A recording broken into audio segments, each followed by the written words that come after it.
Eu quero compartilhar um pouco aqui, esse tempo que nos resta ainda, algumas coisas que a nossa percepção natural também olha, observa e que faz nos compreender um pouquinho da dinâmica espiritual que envolve o comprometimento de um homem, comprometimento de uma vida e os resultados ou não resultados que isso se traduz. Os contrastes que podem existir em dois lugares da mesma face da terra que nós habitamos. Os contrastes que podem existir entre um lugar próspero e um lugar, a princípio, não tão próspero. Mas que não significa o lugar tão próspero um lugar da presença de Deus. E nem o lugar não tão próspero um lugar que Deus não esteja presente. Porque quando nós lemos a Bíblia e nós começamos a ver Deus se revelando de uma forma gradativa, Ele vai mostrando ao povo que Ele escolhe se revelar, inicialmente aos patriarcas, depois através dos sacerdotes, através dos reis, através dos profetas, finalmente através do seu próprio povo de Israel, e finalmente Deus se revelando àquela que seria sua noiva, sua igreja. E nessa revelação gradativa, pontual, Deus vai mostrando o seu plano eterno que iria requerer um posicionamento muito nítido, muito claro desse homem a quem Ele escolheu, eu e você, como os homens do passado, sermos, como eles foram ou tiveram a oportunidade de ser, depositários da glória de Deus. É muito interessante, e eu tomo o exemplo desse último tempo que nós passamos, tanto tocando uma região da Ásia, da ponta da Ásia, onde fica Israel, como chegando a um outro ponto, não tão distante que a Europa. E vemos duas terras tão distintas, dois povos bem diferentes. Quando nós lemos a Bíblia, principalmente quando nós começamos a ver o Novo Testamento, a gente vai vendo a história dos primeiros apóstolos, dos 12 apóstolos, e a história daquele que os chama, que é Jesus.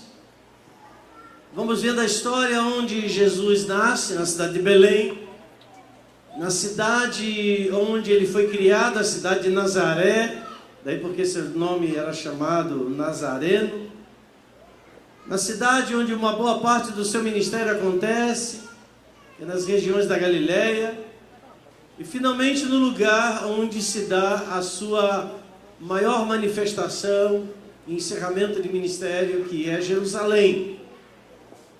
E quando nós olhamos para os textos bíblicos, nós vamos ver constantemente esse lugar, essa terra, ou essas regiões, sejam regiões da Judéia ou fora da Judéia, regiões que são anotadas, registradas nas Escrituras, como regiões desérticas.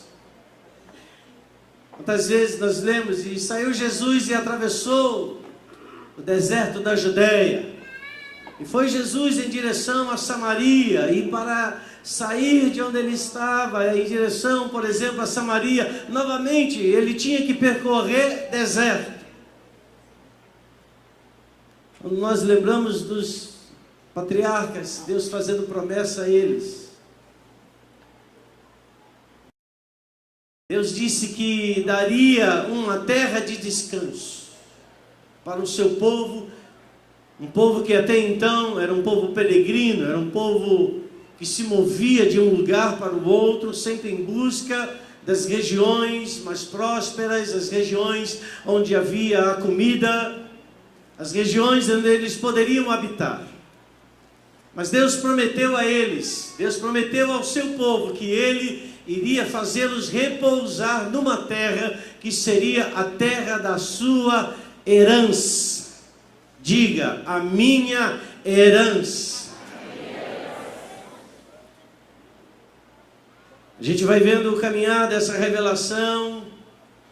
O povo não entende, não compreende o coração de Deus, apesar de Deus lhe dar os mandamentos. E eles, como consequência da sua desobediência, do seu distanciamento entre aquilo que Deus requeriria deles para que eles experimentassem as promessas, eles então experimentam, em lugar de promessa, eles experimentam cativeiro, eles experimentam juízo, que na verdade não deixou de serem promessas também da desobediência. Assim como há promessas relativas à obediência, elas também existem quando se desobedece. Assim como existe a geração de fruto ou colheita da obediência, existe também a colheita da desobediência. E Deus promete para esse povo uma terra especial, mas eles, enfim, vão para o cativeiro. Deus vai lá mais uma vez, mostra a sua misericórdia, tira-os do cativeiro e novamente Deus os conduz para a sua terra e os conduz em meio ao deserto. Parece que deserto é uma palavra constantemente recorrente nas Escrituras. Quando você vê Jesus chegando na cidade, aí você imagina, né, talvez por conta de uma contextualização de vivemos numa grande cidade, um lugar com movimentos de ruas, avenidas, mas as cidades na verdade não eram coisas maiores do que pequenas aldeias, ajuntamento de pessoas que construíram ali suas casas. Existiam algumas estruturas através dos impérios que se levantaram na história, como por exemplo o Império Romano, que conquistava os povos e ali estabelecia uma infraestrutura para dar uma certa estabilidade, para manter aquietada o coração daqueles povos conquistados, para que eles não criassem rebelião ou não criassem problemas ao império. Então se formavam esses ambientes, essas pequenas aglomerações que eram chamadas de cidade, mas elas estavam plantadas no meio do nada, no meio do deserto. E quando a gente caminha, anda por Israel, aqueles que estiveram na caravana puderam pela primeira vez conhecer e ver com os seus próprios olhos o que é um deserto. Porque a nossa imagem ocidental, quando nós falamos de deserto, no Brasil não existe deserto, no Brasil existe caatinga no máximo, mas não existe deserto. Ou quando imaginamos deserto, pensamos no deserto da Arábia, no extremo lá da África, o deserto de dunas, mas não é esse o deserto da Bíblia. O deserto da Bíblia não tem nada a ver com dunas e montes de areia. O deserto da Bíblia são montanhas e mais montanhas, planícies e mais planícies, completamente secas, sem nada, absolutamente nada. Um solo que qualquer agricultor jamais compraria um lote naquela terra para plantar, porque é um solo cheio de pedras. E como vai se arar, como vai se cuidar de um solo cheio de pedras? E dali tirar a sua subsistência estando em meio ao deserto. Então esse é o panorama onde se dá toda a história bíblica. Quando você lê o deserto do Mar Morto, o deserto da Judéia, o deserto da Samaria, o vale do Armagedon, são campos e campos extremos, lugares vazios, lugares do nada. Ao qual, e aí vem aquilo que às vezes nós podemos imaginar, a incoerência de Deus, entre aspas, onde Deus chama aquilo que nada é, Ele diz: eu vou levá-los a uma terra que mana leite e mel. Se a gente imagina isso quando a gente lê as Escrituras, por exemplo, lá, abra sua Bíblia lá em Deuteronômio, no capítulo 6, o verso 1 diz assim: essas são as leis, isto é, os decretos e os mandamentos que Yahvé, o Senhor Deus, teu Deus, te ordenou para que eu vos ministrasse, a fim de que os coloqueis em prática na terra na qual estáis entrando, com o objetivo de tomardes posse dela. Aqui é Moisés falando ao povo de Israel. Sendo assim, tu, teus filhos e teus netos, temereis o Senhor vosso Deus, e obedecereis a todos os seus estatutos e mandamentos, que hoje eu vos ordeno, para que os guardeis durante toda a vossa existência, a fim de que vossos dias sejam felizes e se prolonguem sobre toda a terra. Portanto, ó Israel, ouve e cuida de pôr em prática o que será bom para ti. Assim, portanto, ouve, ó Israel, e cuida em pôr em prática o que será bom para ti. Diga assim: o Senhor disse: ouve, Israel. Ouvir não é muito mais do que um som que chega aos nossos ouvidos. Ouvir é receber, guardar no coração e praticar. Esse é o conceito de Deus para alguém que ouve a sua voz. Deus está falando aqui nessa noite. Então é receber, diga receber, guardar e praticar.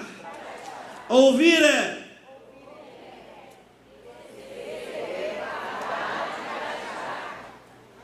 receber, ouvir, guardar, praticar. Deus está falando isso e Ele continua. Observe só. Portanto, ó Israel, versículo 3: ouve, cuida de pôr em prática o que será bom para ti, e te multiplicará a descendência, conforme te afirmou Yahvé, Deus dos teus pais, ao entregar-te uma terra. Que terra é essa? Hein, gente, que terra é essa? Terra que mana leite e mel. Você anda pelo Rio de Janeiro, você tem a Mata Atlântica. Você sobe um pouco mais no Brasil, vai um pouco mais para o centro-oeste, você vê o Pantanal. Você desce um pouco mais para o sul e vê áreas e mais áreas, sul, sudeste, plantadas, regadas, montanhas verdes, onde, quando o Brasil foi descoberto no ano de 1500, aquele padre jesuíta manda uma carta para o rei e diz assim: olha, é uma terra boa, é uma terra fértil esse Brasil, ainda que nem havia ainda o nome de Brasil. Você sabia que Brasil vem da palavra brasas, vermelho, por causa da árvore chamada pau-brasil? Todo mundo já estudou isso aqui em história, né? Mas vem de brasas, fogo. Aleluia, tem uma voz profética sobre o Brasil, um Brasil incendiado pela glória de Deus. Você e eu. Aleluia. E o padre escreve dizendo assim: olha, uma terra tão boa, que plantando nela, dá. Tudo que plantar nessa terra, dá. Você chupa uma manga, joga lá no seu quintal, quem tem quintal ainda, né? Daqui a poucas semanas, daqui a pouco você vai olhar: ué, que é isso aqui? Às vezes você não chupou manga nenhuma, você não jogou caroço nenhum, você não jogou semente nenhuma, mas um passarinho vem e solta algo. E daqui a pouco você vê ali uma amendoeira nascendo, uma árvore frutífera nascendo, porque o solo é fértil. O solo está pronto a produzir, porque a sua característica está adequada a multiplicar e a crescer. Mas quando Deus está falando aqui em Deuteronômio no capítulo 6, onde Moisés está dizendo, olha, Deus vai levar vocês a uma terra que emana leite e mel. Você imagina, eles estão no meio do deserto. Eles estão ouvindo Moisés falando essas coisas. Qual é a expectativa, qual é a visão que se projeta? Você pode pensar sobre isso? Deus vai nos levar numa terra que emana leite e mel. Deve ser uma terra extraordinária. Quando a gente olha para um lado, olha para o outro, vai ver as suas montanhas, seus vales, seus rios, aquela coisa assim de um conto de fadas. Mas irmãos, não é assim. E quando eu digo não é assim, estou falando no presente, mas também não era assim. Aquele lugar não era, a terra que Deus havia lhes prometido, não era muito diferente do deserto onde eles estavam. Então, afinal, o que Deus quer dizer quando vai levá-los a uma terra que mana leite e mel? A primeira coisa que eu e você precisamos aprender é: confia naquilo que Deus lhe fala. Confia na palavra, independente se os seus argumentos de raciocínio não entendem. Pode parecer estranho, mas se Deus falou, Ele aleluia. Vai cumprir. Amém, aleluia. E eles geraram essa expectativa. Uma outra coisa que eu aprendi, porque é quase que quando a gente olha para as escrituras, por isso eu estou insistindo com você, vou insistir mais uma vez a você, por favor, não morra, ou nem seja arrebatado antes de conhecer Israel. Você vai ler a sua Bíblia como você nunca leu. Amém. É diferente, irmãos.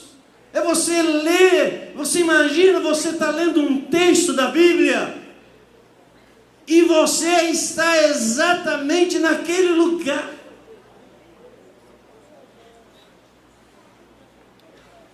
E não apenas olhando uma questão física, mas você tendo a perspectiva das realidades, das distâncias. É você, por exemplo, chegar onde nós chegamos, a uma distância como daqui, talvez naquela parede, onde ali, naquela parede, naquele lugar, está um lugar chamado a Porta Formosa ou a Porta Dourada, onde aquele coxo de nascença foi curado por Pedro e João, os apóstolos, depois da ressurreição de Jesus. Você olhar para a porta e saber que aquela porta foi a porta por onde Jesus entrou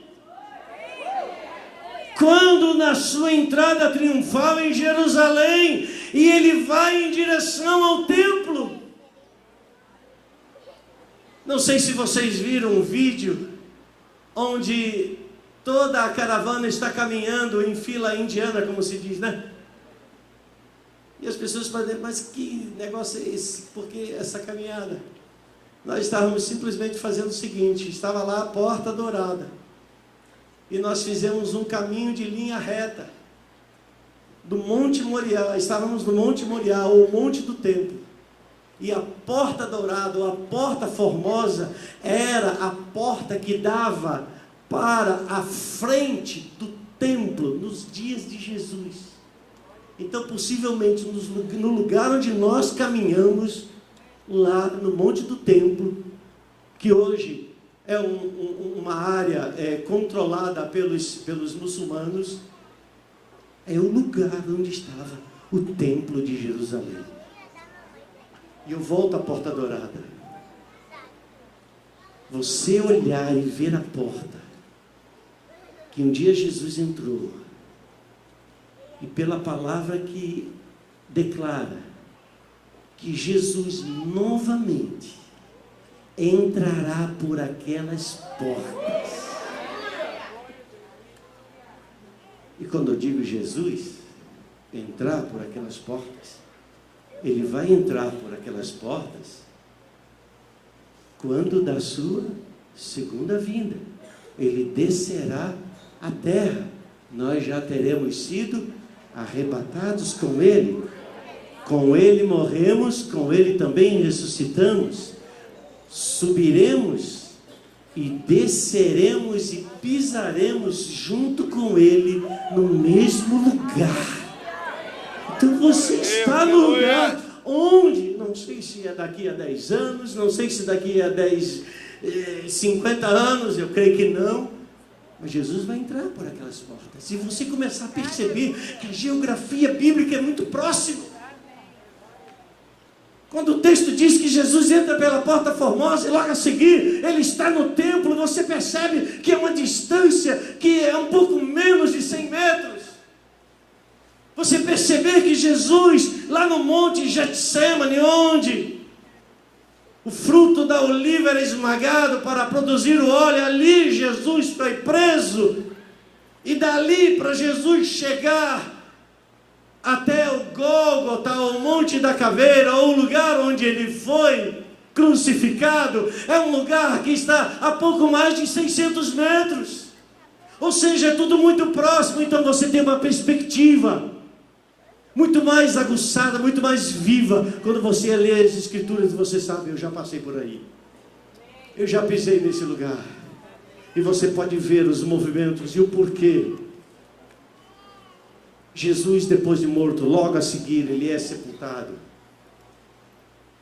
E eles não levaram Jesus para um lugar muito distante. Era ali próximo também. Porque tudo tinha que ser muito rápido antes que chegasse o começo do Shabat. Só que por que eu estou lhe falando isso? Primeiro, eu quero lhe dar uma perspectiva e aí aguçar o seu coração. Porque você creia. Se você tem uma promessa, Deus vai cumprir essa promessa na sua vida. Não importa o que tenha que ser alterado, Deus vai alterar. Aleluia. Deus é capaz de alterar. Ele fez o sol parar. Glória a Deus. Para que Josué vencesse a batalha durante o dia. Então, Deus que governa os céus e a terra, governa a minha vida e a sua vida. E esse governar significa que a minha vida e a sua vida está debaixo da proteção, da obediência da sua palavra. Então, se Deus falou para o povo, é terra que mana leite e mel. Aí a gente pensa assim, maná, ou verter, ou correr. Maná é a mesma coisa que verter ou correr, não maná do deserto. É o mesmo, é o sentido do leite. Aí você pensa assim, poxa, então lá em Israel deve ter muito, na terra que o Senhor havia prometido, devia ter muitas vaquinhas, né? Mas não existe vacas em Israel. A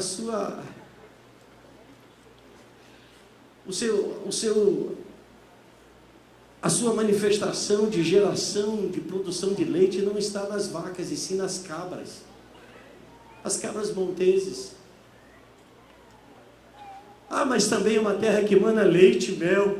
Não tem abelha, não vi abelha em Israel. Então de onde vem esse mel? Esse mel vem das tâmaras. Mas o que Deus está dizendo? Deus está dizendo para esse povo, se vocês me obedecerem, eu vou transformar esse deserto em um jardim para vocês. Se vocês me obedecerem, vocês vão ver o meu milagre acontecendo na vida de vocês. Eles não chegam, não encontram o milagre pronto. Às vezes nós queremos isso, nós queremos que o milagre já esteja pronto, esperando pela gente, antes da gente chegar. Mas quantas e quantas vezes, na verdade, na maioria das vezes, a gente se defronta ou se depara com o caos, com as coisas que estão sem forma e vazia. com as dificuldades. Não é que Deus esteja, vamos dizer assim, agindo para que a gente sinta o peso das situações, para que a gente possa crer nele. Mas Jesus disse: olha, no mundo vocês terão aflições. Não é que Jesus estava profetizando isso, que nós teríamos aflições, porque desde o momento que uma pessoa nasce nesse mundo, ela já começa a experimentar aflições. Ela tem que lutar para viver. Ela tem que batalhar o seu dia a dia. Mas para o povo que ama o Senhor, Deus disse, Deus declara na sua palavra: eu vou transformar as realidades da sua vida conforme aquilo que eu, Deus dos céus, sou poderoso para fazer. Eu vou pegar vocês, povo pequeno, e vou exaltar vocês como o povo maior sobre a face da terra. Glória a Deus. E hoje é Israel.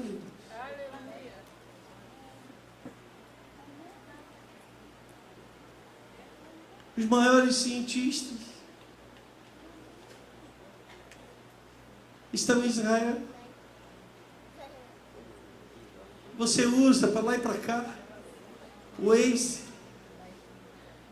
Quem criou essa máquina, esse aplicativo fantástico? Um israelita.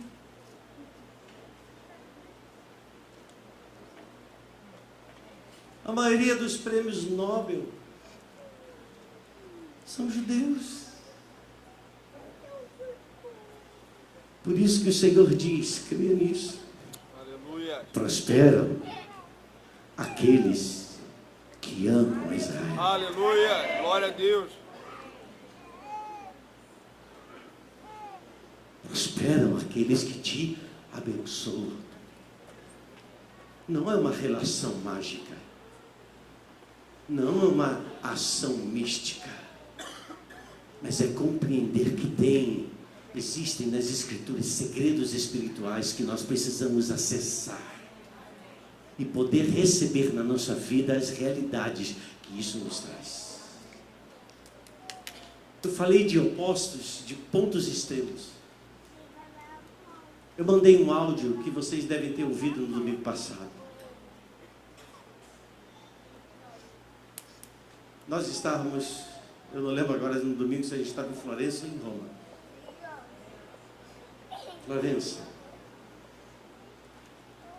Irmãos, eu nunca vi na minha vida catedrais tão lindas que você nem sequer é capaz de imaginar.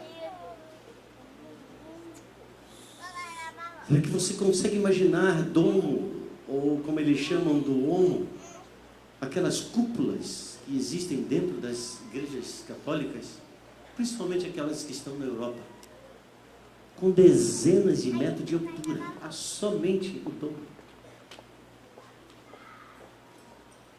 pintadas por Michelangelo.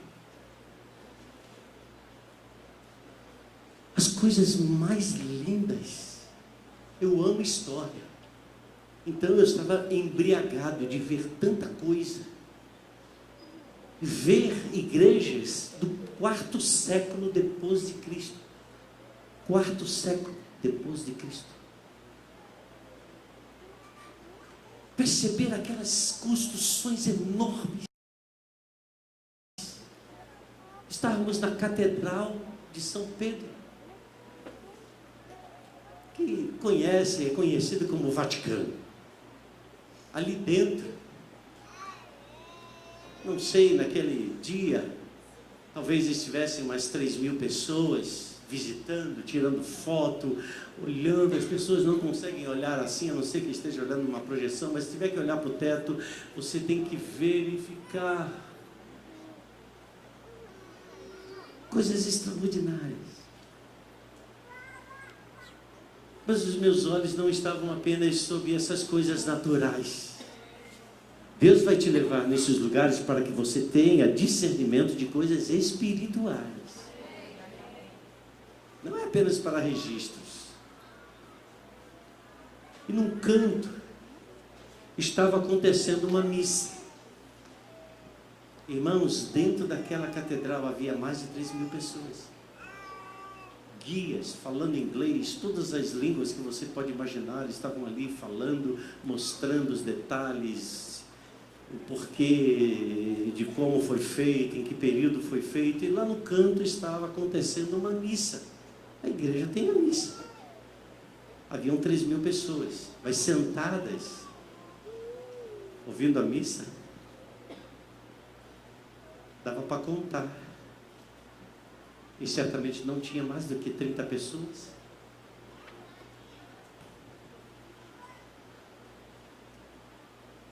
Mas você chega em Israel, você vai ao chamado Kotel, ou Muro das Lamentações, que é a construção mais próxima do templo. Não é um muro do templo, são as muralhas da antiga Jerusalém mais próximas do lugar que se atribui o lugar onde estava o santuário. E 24 horas por dia, homens e mulheres de todas as nações vão àquele lugar para orar, para adorar. Em todos os lugares de Jerusalém está presente o escrito de Deuteronômio capítulo 6, versículo 4. Ouve, ó Israel, o Senhor teu Deus é o único Deus. Mas qual é o contraste então? Na Europa, é um dos lugares mais caros, eu creio, para se viajar. E não dá para ficar muito tempo. Mas é um lugar vazio de Deus. Vazio, é um lugar de monumentos. É um lugar onde muitos e muitos movimentos que hoje nós sabemos, foi o lugar onde o apóstolo Paulo, a gente passa do lado onde foi a casa, que hoje é uma igreja, onde Paulo foi preso, ficou preso. Está escrito no livro dos Romanos. Mas infelizmente é um lugar vazio de Deus. É um lugar que você ouve falar sobre todos os artistas, sobre todos os escultores, sobre todos os pintores, mas você não ouve falar de Jesus. Você não ouve falar de Deus. Então, apesar de ser uma região próspera, é vazia de Deus. Mas a gente chega no lugar onde fora da região onde você está, dá um passo mais à frente, é um lugar deserto. Mas em todo lugar que você chega, onde existe a mão do homem, daquele povo que Deus escolheu, deste povo, o povo de Israel, veio Jesus. Deste povo de Israel vieram os apóstolos. Deste povo de Israel veio Moisés. Deste povo de Israel vieram os profetas. Deste povo de Israel veio o rei Davi. Deste povo de Israel vieram os escritores da Bíblia. Em todo lugar, em meio ao deserto, a terra floresce. A terra tem vida. A terra produz. Quando Deus fez uma promessa, eu vou levá-los para uma terra que produz leite e mel. Deus estava dizendo que para que essa terra produzisse e tivesse leite e mel, teria que haver trabalho do homem. Fala para duas pessoas, uma para a direita e uma para a esquerda. Tudo que você conquista, se não for fruto de trabalho, não terá nenhum valor para você.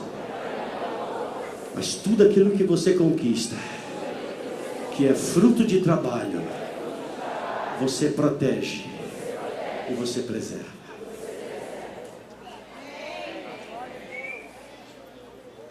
Eu amo a Deus. Deus dá seus enquanto dorme. Aí o Senhor diz: ô preguiçoso, vai ter com a formiga, vai sentar, bater um papo com a formiga e ver. Alguém já viu formiga na rede?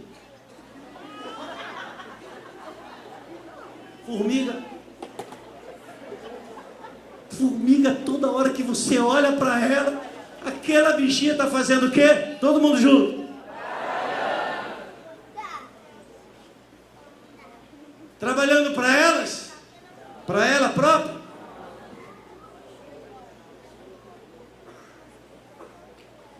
Tem uma sabedoria, e Deus, Ele diz: olha para esses pequenos detalhes, porque é o homem que vai ter que preparar a terra. A terra mana leite e mel, essa é a promessa.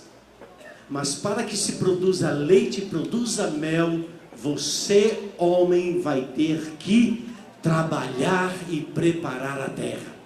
Esse é o teu trabalho, número 1. Mas qual será o meu trabalho? Deus diz: eu vou te dar forças.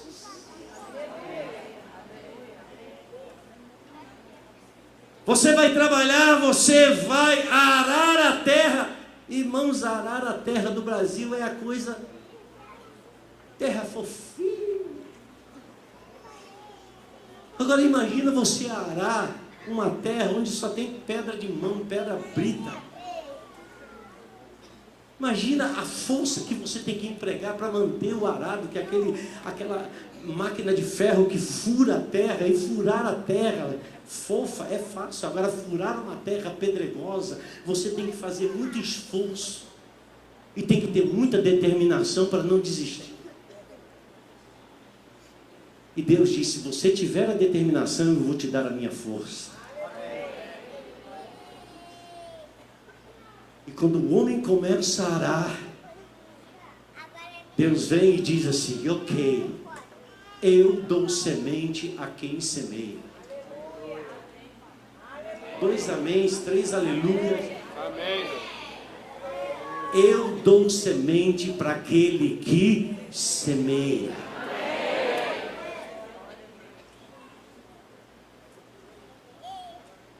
Aí não tem como, gente. Vem os projetos sociais.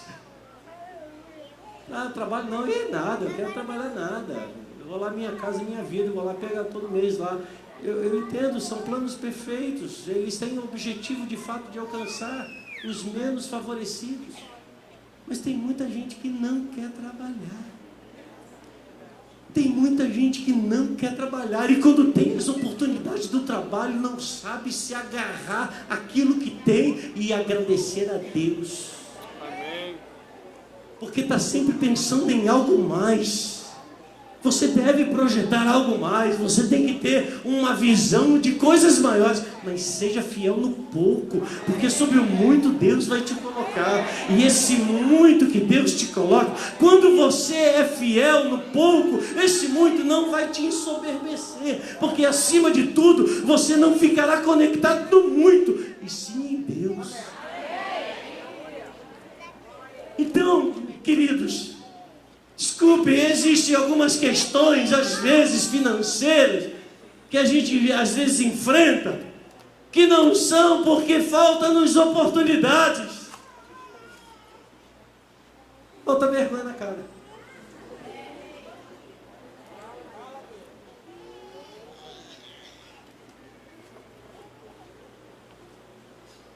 Eu não sou, e nem pretendo ser o seu referencial de exemplo, não. Mas eu tinha 10 anos de idade, acordava 3 horas da manhã, 3 horas da manhã, para carregar jornal, para 5 horas da manhã, depois de caminhar quase 12 quilômetros da Banca Central até um lugar na descida do Morro da Alemã, onde as pessoas desciam então para pegar o trem lá na estação de Olaria. Elas tinham que passar por aquele lugar onde eu colocava aqueles caixotes e colocava ali os jornais. 5 horas da manhã eu tinha que estar lá. Quando dava 5:30 da tarde, lá vinha minha mãe, eu olhava lá no fundo, ela vindo com um copo de leite uma caneca de leite que já estava fria, obviamente, pela distância, e um pedaço de pão embrulhado num papel de pão. Quando tinha manteiga, festa. Quando não tinha manteiga, era pão com pão.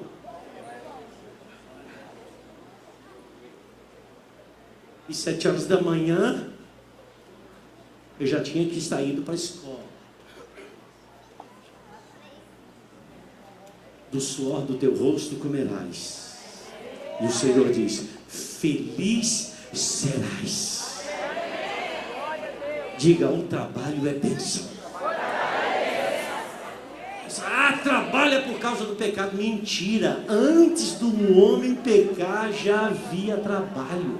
Deus disse ao homem: guarda o jardim. Quem acha que guardar alguma coisa, ou proteger alguma coisa, ou zelar por algo, não envolve trabalho?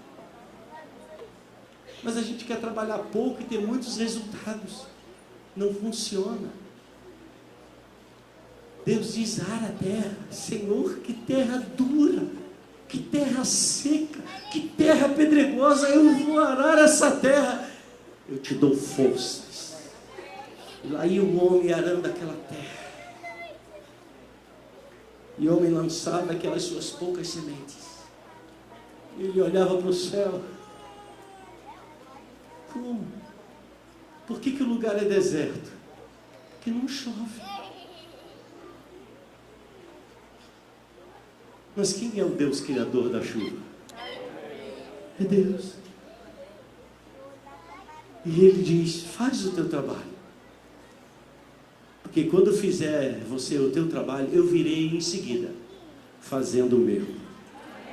Eu vou abrir os céus. E eu vou derramar chuva.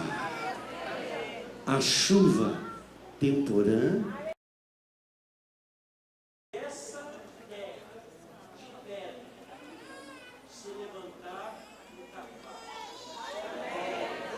Quantos aqui já leram na Bíblia Deus falando que você é semelhante a um carvalho? Hein? Pedro, cadê o Pedro? Pedro estava aí. Pedro, tu viu os carvalhos lá, né? Eles nasciam numa terra fofinha, não? Não, eles nasciam aonde? Onde é que aqueles carvalhos...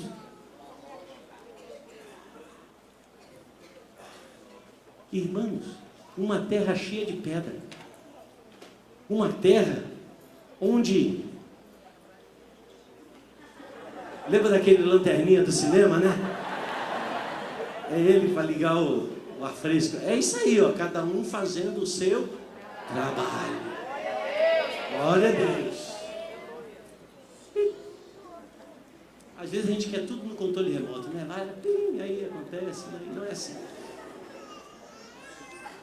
Os carvalhos, você, a palavra quando diz assim: você é carvalho de justiça. Diga: eu sou carvalho de justiça. Mas o que é você ser um carvalho de justiça? Onde há injustiça. Injustiça é uma terra dura e pedregosa. Eu vou fazer nascer uma árvore. Aleluia. No improvável, eu vou trazer o que é provável. Então, quando Deus diz a terra que emana leite e mel, aí a gente passa pelo lugar e vê aquelas milhares, centenas de tamareiras que estão plantadas e elas florescem no deserto. Mas quem plantou aquelas tamareiras? Foi Deus? Não, foi o homem. Deus está dizendo: se você crê na minha palavra, eu vou entrar em parceria com você e eu vou transformar todo o deserto em um jardim regado. Sabe por quê, irmãos? O povo de Israel, eles tinham uma mentalidade, a mentalidade do Egito. O Egito era um lugar onde existia o rio Nilo. Era um rio extremamente grande, um rio caudaloso, onde nas suas enchentes, eles banhavam todas as suas margens por quilômetros e quilômetros. e a terra era fértil. Então eles tinham possivelmente a imagem de entrar numa terra que mana leite e mel, trazendo a imagem do Egito. Mas Deus mostra para eles no deserto que iria fazer a cada dia para eles um milagre, que é o maná. Deus está ensinando para mim e para você, irmãos.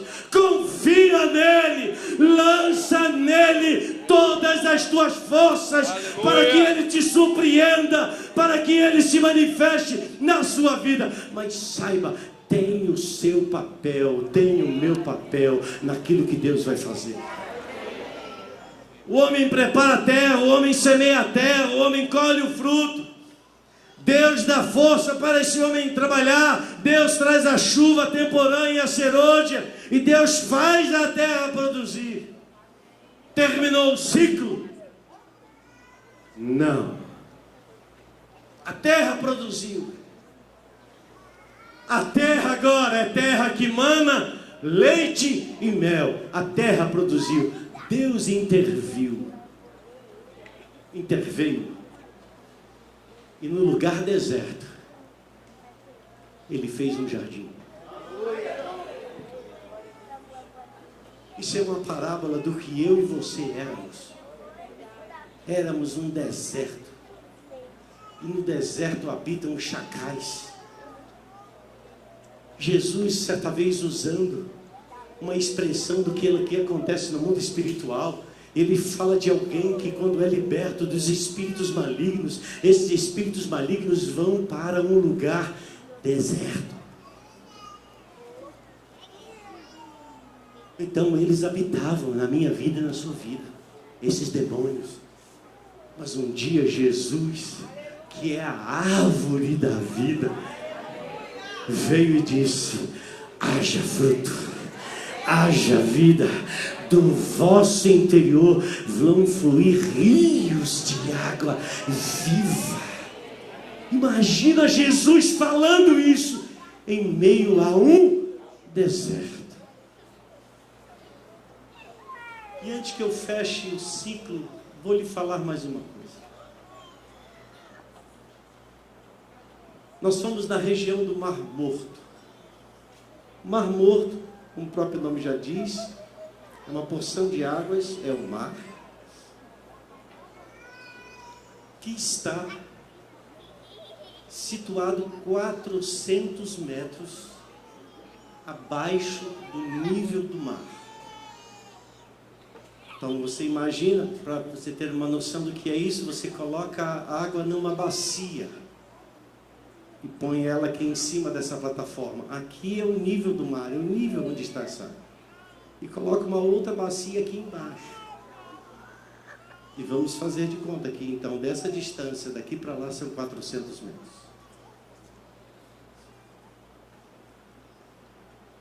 Mar Morto, diga Mar Morto. Mar Morto.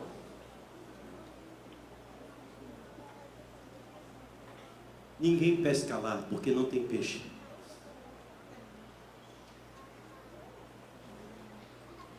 A salinidade é tão intensa que você não consegue afundar. Eu me realizei, porque eu não afundei. Aleluia. Eu quero ver você lá também. Mas amém. Você boia por causa do sal alto. Você não pode fazer isso. Se fizer, acabou a brincadeira. Se cair água nos seus olhos, esquece. O que as mulheres fizeram muito, os homens também, é que aquele mar, ele produz uma lama e tem uma série de ácidos e uma série de química. Por isso que você vê nas fotos as pessoas se enlameando literalmente. Irmãos, é uma visão de porcos no chiqueiro, uma coisa linda. Todo mundo preto, todo mundo, as mulheres passando, os homens e tal, e todo mundo dizendo, vai renovar 20 anos, vai renovar 15 anos, alguns dizendo assim, se ficar passado o tempo, vai envelhecer 20.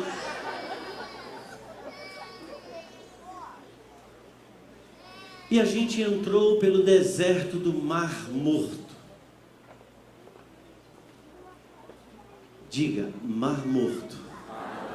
Deserto do Mar Morto. Que experiência linda é essa agora que você vai ouvir. O Mar Morto, por causa da questão do aquecimento global, cada vez mais ele desce o nível das suas águas.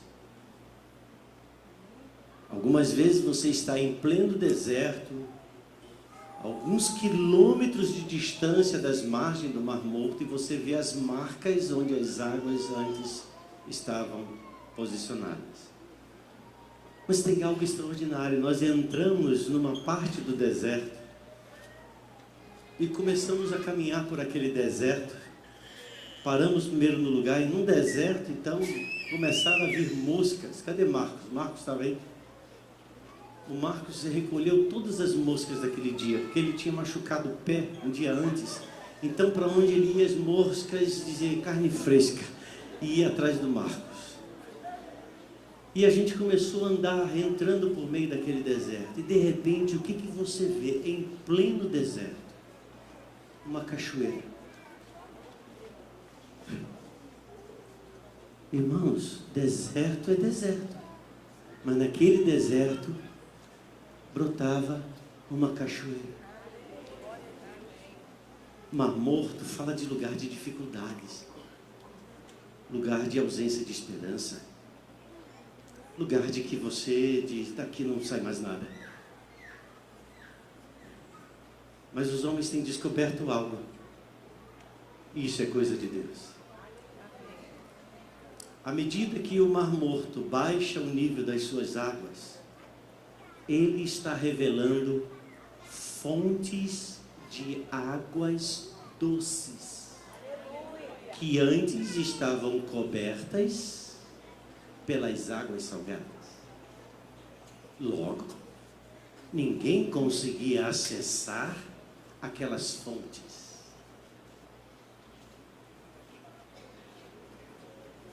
Diga, eu fui designado. Diga, eu fui designado a não ser o Mar Morto, mas ser uma fonte de águas doces. Ouça agora. Algumas vezes a sua vida pode parecer que está passando pelo Mar Morto. Parece que não tem nada acontecendo, parece que tudo é ruim. Parece que as situações estão cada vez piores, estão cada vez mais salgadas. Oh, mas espera, confia no Senhor. À medida que as águas do Mar Morto baixam, as fontes de água doce surgem. Glória a Deus, aleluia. Você está passando por apertos, por dificuldades, permaneça no Senhor. As fontes de água doce estão ocultas, mas logo elas vão vir à luz. E a gente estava lá, no Mar Morto, no deserto do Mar Morto, e de repente aparece diante da gente cachoeiras, quedas d'água. A gente pensa, de onde vêm essas águas? Eu vou levá-los a uma terra que mana leite e que mana mel, que produz leite e mel. Mas preste atenção, não ande segundo as aparências, não ande segundo aquilo que você vê. Creia na palavra de Deus. Aleluia. Faça a sua parte e Deus fará a dele. Amém. E Ele vai Aleluia. fazer com que as fontes doces apareçam. Você é doce, você não é amargo. Você é fonte de águas que descem do trono de Deus. Por um tempo elas podem estar ocultas, mas elas vão vir à luz, porque Deus mesmo é aquele que opera. E afinal, irmãos, para que o ciclo se renove, Deus estabelece algo. E eu quero ler esse último versículo junto com você. E eu queria que você abra a sua Bíblia, lá em Deuteronômio capítulo 26. Diga junto comigo, eu quero ver. Diga, eu quero ver. Eu quero ver Os ciclos do favor de Deus se renovando na minha vida. Então você ouviu hoje que Deus diz ao homem: prepara a terra, semeia a terra, colhe o fruto da terra. E Deus diz: eu vou te dar força para que você trabalhe, eu vou trazer a chuva e eu vou fazer a semente germinar. Mas para que esse ciclo se renove a cada estação, há uma parte que Deus requer. Deuteronômio 26, quem já achou, fica de pé, por favor.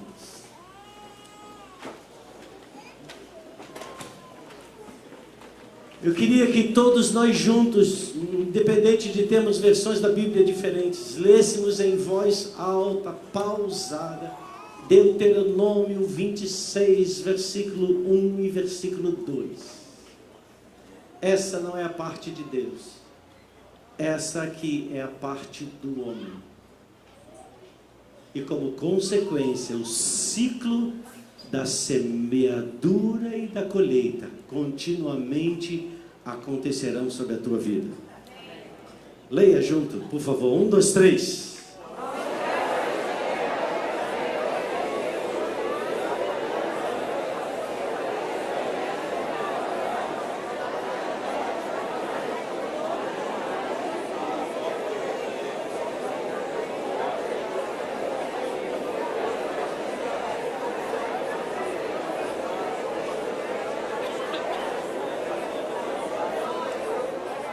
Aleluia!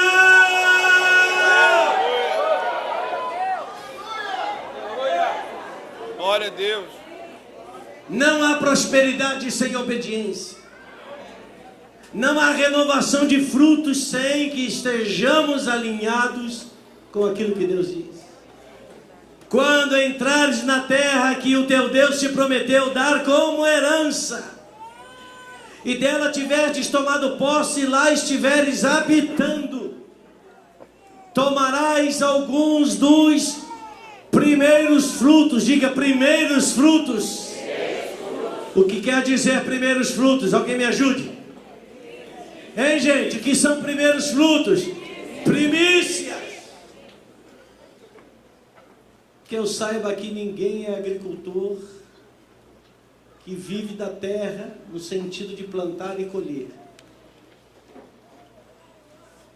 Mas eu sei que para termos uma família, nós precisamos trabalhar. E todo trabalho gera fruto. 2 améns. Todo trabalho gera fruto. Mas Deus diz: eu quero entrar nesse lugar. E Deus diz assim: então trarás os primeiros frutos, as primícias. Diga, as primícias não são para serem comidas, são para serem multiplicadas pela semeadura. Quando você come as sementes, todas as sementes, e não traz as primícias diante do Senhor, você está interrompendo o ciclo do favor de Deus sobre a sua vida. E aí você vai trabalhar, mas a terra não vai produzir. Você vai se esforçar, mas parece que não sai do lugar. Mas Deus está aqui dizendo: quando você traz as primícias, nunca a tua terra será deserta. Eu, Senhor, me comprometo a fazer dela uma terra fértil, uma terra que vai produzir. Então, debaixo dessa palavra, nós vamos semear em terra fértil nessa noite. Nós vamos trazer as nossas primícias diante do Senhor. Irmãos, isto é palavra de Deus. Você quer ver os ciclos de Deus se manifestando na sua vida, trazendo chuva sobre a tua casa, trazendo chuva sobre a tua vida? Faz a parte que te cabe. E Deus disse: eu vou fazer cair chuva do céu, eu vou abrir as portas, eu vou gerar, eu vou fazer aquilo que nenhum de nós poderemos fazer. O Senhor, em contrário a isso, Ele diz: inútil vos será acordar cedo, trabalhardes, recolheres, será como que num saco furado, e tudo se perde. Quantos estão felizes com essa última parte?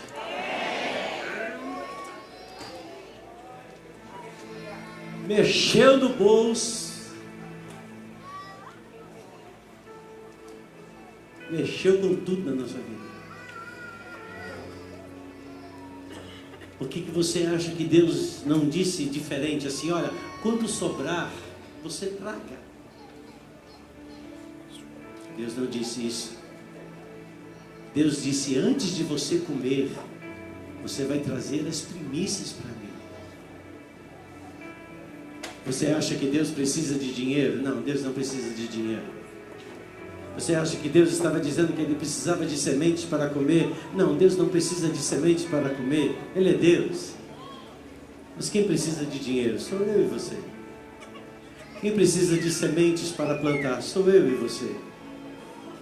Mas quem dá semente ao que semeia? Deus. Quem abre as portas dos céus? Deus. Mas quem quer ouvir a voz de Deus? Pegue as suas sementes agora. Eu vou aqui pegar a minha. Tome-a nas suas mãos. E eu queria que essa noite você pudesse dizer ao Senhor: você agora, você com Deus.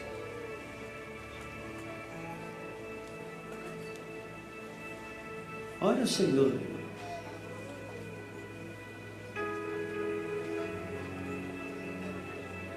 Deus pergunta a você: eu sou o Deus das tuas finanças? Quem controla as suas finanças?